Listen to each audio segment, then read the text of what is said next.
গর্বিত চাপাই নবাবগঞ্জবাসী, নিজ এলাকাবাসী এবার নিজেদের ঘরের সন্তান নাহিদ রানাকে ফুলের তোড়া গলায় পরিয়ে বরণ করে নিল।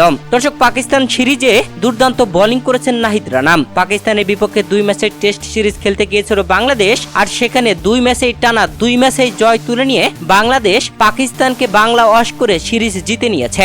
বাংলাদেশের ক্রিকেট ইতিহাসের সবচেয়ে বড় অর্জন এটাই। আর এই অর্জন পাওয়ার পেছনে বাংলাদেশি পেস বোলাররা দারুণ ভূমিকা রেখেছে। যেখানে হাসান মাহমুদ, তাসকিন আহমেদ, শরীফুলরা যেমন ভূমিকা রেখেছে, তাদের পাশাপাশি নতুন পেসার নাহিদ রানাও বুলেট গতির বোলিং করে দারুণভাবে ভূমিকা রেখেছেন। পাকিস্তানের বিপক্ষে সিরিজ জয়ের পরে বাংলাদেশে এসেছে বাংলাদেশের টাইগাররা, যেখানে বাংলাদেশের টাইগারদের ভালোভাবে বরণ করে নেয় বাংলাদেশ ক্রিকেট বোর্ড।